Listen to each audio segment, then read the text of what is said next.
Julie Gunlock, thank you for joining us in studio today. Thanks for having me. Absolutely. I wish that you could have been in Louisville. We're going to get you to an NRA annual meeting. I know it's tough because the kids are still in school, but it was an amazing weekend. I have to say, there were a lot of moms there in Louisville. Good. Well, I know Laura Carno was there and Jen Jakes. I saw their Facebook feeds, so I was very jealous. I really, really want to come. IWF should be there, in fact, like the whole organization. So you should. We should. I tell you, they've got a whole section of groups like I'm just rattling off a couple here. The AmericanSnipers.org, Liberty University, Hillsdale College had a booth there. In fact, I talked with a history professor at Hillsdale who was there with his wife and their 2 children. It was Heritage there Foundation, were a lot of families. Right? It was Heritage Foundation goes. Yeah, there's Foundation a lot of was there too, I lot of believe. think tanks that go there as well. So. Yeah, look, it was Kentucky's 3rd biggest city this weekend.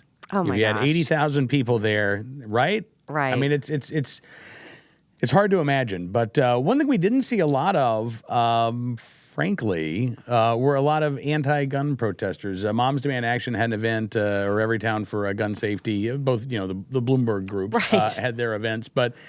Fairly sparsely attended, I have to say. Good. Julie. Look, this is a big campaign here right now. Women should not own guns. Women should not marry or date gun owners. Gun safety is the best way to practice gun safety is to not own a gun. That seems to be the message that they are constantly putting out there. Right. But here's, again, more evidence that most Americans just aren't really interested in being anti-gun activists. That's right. And I think there's legitimate disagreement with that message. This idea that women shouldn't be allowed, are too dumb or too weak, or can't handle taking care of themselves or learning how to use a gun. I think that's insulting. I mean, I think people...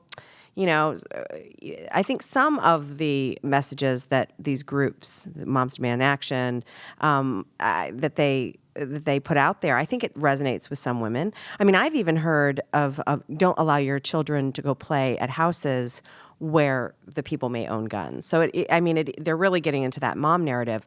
But I think ultimately it's pretty insulting to women that you can only protect yourself a certain way. And really, you're not allowed to protect yourself. You should rely on the government to do that, or law enforcement, or someone else, anyone but you. So I think women, and look, we see this in gun ownership. It's up among women. Women are more interested in guns and shooting and sport shooting. IWF went out to the range and had a great time out there with Jen Jakes. It was we sort of represented a variety of experiences. Some people really didn't have much experience, and I used to shoot a lot more and haven't really gotten back into it. I'm hoping to. So I think that I think most women find that message that these groups promote to be really insulting and limiting to them. And again, ultimately, it boils down to women are too dumb and too incapable of handling themselves around firearms. Yeah, well, yes. And, look, I met a number of women there this weekend. We've had Kim Corbin on the show many times before, but Kim was recognized by the NRA this weekend for speaking out. It's been 10 years since she was sexually assaulted. Yep. And, this was her deciding that she wanted to have a firearm, or she wanted to carry a firearm for her self-defense. That was a big part of her going forward. We met a woman on Sunday in Louisville who just a few months ago was in her home. It was a Saturday, and all of a sudden, stranger bursts in, armed with a knife, attacks her, assaults her, stabbed 17 times. She's lucky to be alive, and her sister is involved with 1 Million Moms Against Gun Control, and she shared her story on Sunday. And these are, your heart just breaks hearing what these women have gone through, and then for them to be told, well, listen, if you decide that you want to be a gun owner, you're a less authentic woman. All of a sudden now you're part of the problem. You need to shut up. We don't want to hear what you have to say. It is worse than insulting. And I got to tell you, just the bile that has been thrown at these women for speaking up and for speaking out Look, we have that on all sides in this political environment, but you hate to see it. It is so courageous of these women, and I really am inspired by them as well. And it's unfortunate, some of the abuse they're getting. What is astonishing to me is that that gun rights are not a core feminist issue. Where are the feminists on this? Why? It just has always baffled me why feminists don't get behind gun ownership. It is the ultimate equalizer with an attacker. You'd think that this would be something that feminists would get behind. I mean, this is why IWF, the Independent Women's Forum, was created. This is one of the reasons, is to give people an alternative to sort of that standard feminist message that you need to be taken care of, that you're weak, that you need special programs, that you need special protections.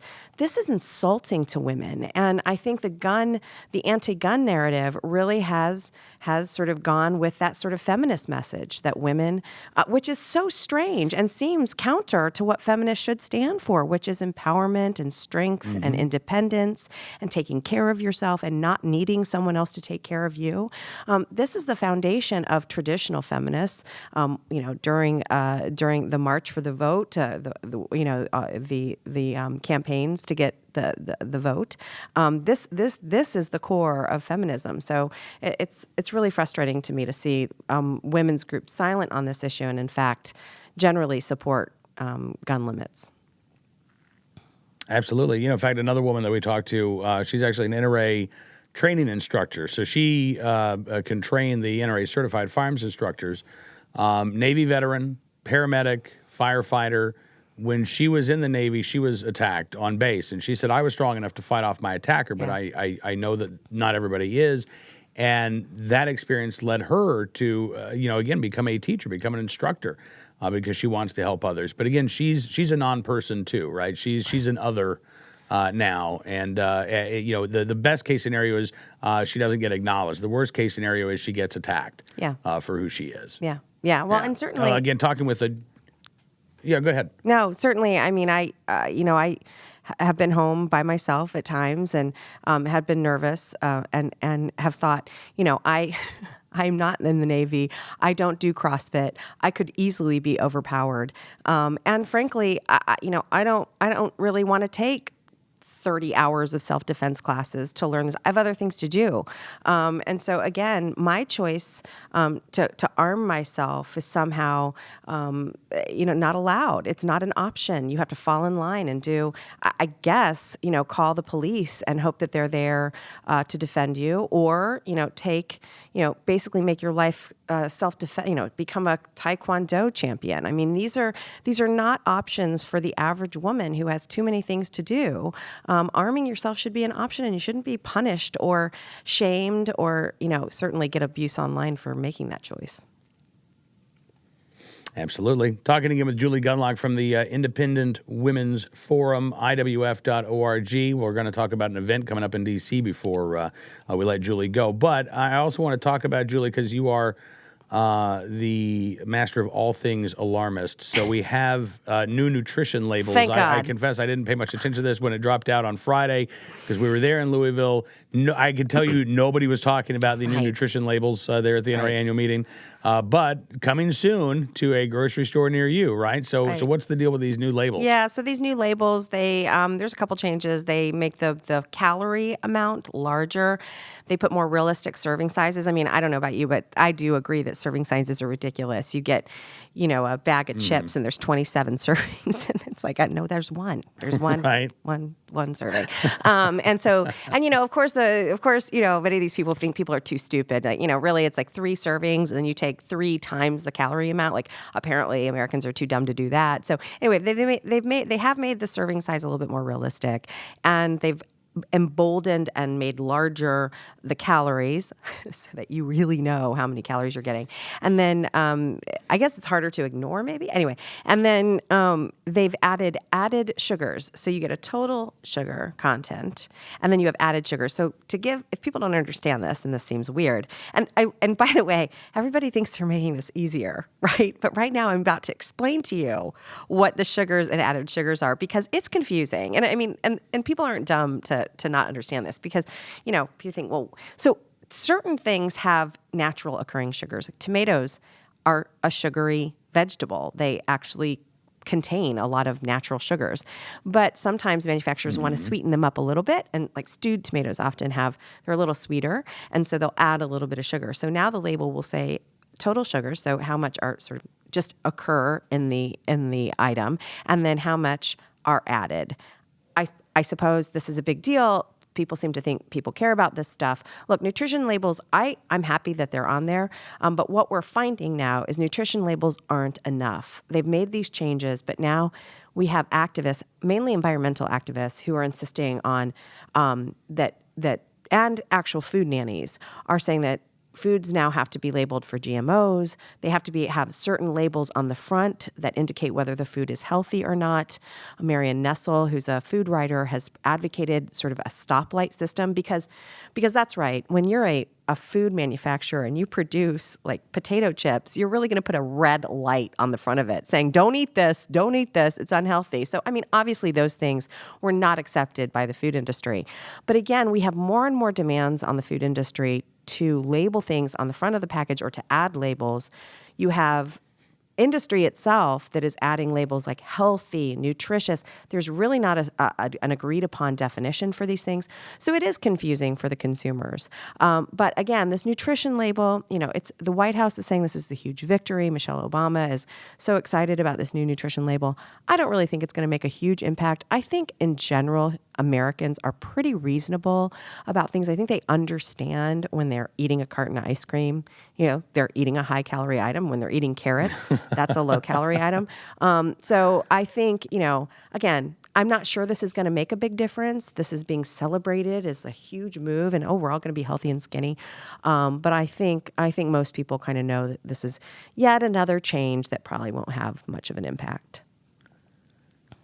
All right, Julie, listen, thank you so much for joining us today. It is a pleasure. And before we go, let's talk about the IWF Women Lead Conference. This is coming up June the 2nd in Washington, D.C., correct? Everyone's invited. Listen, absolutely. And I'll be honest with you, it takes a lot to get me to actually go into Washington, D.C. itself. But the Independent Women's Forum is one of those organizations that for you all, I will do it. And so we're going to be on a panel together. I'm so excited about this. Yes. Talk about the culture of alarmism. It's sort of Cam and Company Live. I'll be moderating this. That's right. You'll be there. Yep. And who are the other panelists? Do you know right Henry offhand? Burkle, who is a commissioner with the Consumer Product Safety Commission. She's going to talk about the regulatory sort of architecture that's already in place to protect consumers. I mean, part of alarmism is this idea that it's the Wild West and you can just put a toxic chemical on the store shelf and nobody says anything. So she's going to talk about sort of the regulatory process and the architecture that's already there to protect consumers. And then Julie Kelly, she writes for the National Review and also Wall Street Journal, and she's an ag sort of writer. She talks a lot about GMOs. So she'll be able to talk about the food issues, which is sort of a favorite of ours. I thought it would be kind of fun to also have a sort of food-centric panel. So, and the good thing is that our panel is right before the cocktail party. So I think they timed that perfectly for us. So Nice. If you're interested, go to IWF.org. In the upper corner, there is an events tab. Click on the events tab and all the details are there. So, and you can RSVP there as well. Awesome. All right, Julie, we will see you next week. I'm looking forward to it. Yeah, it'll be fun. Julie Gunlock with the Independent Women's Forum. You can find her, again, at IWF.org. We'll see you soon. Thanks.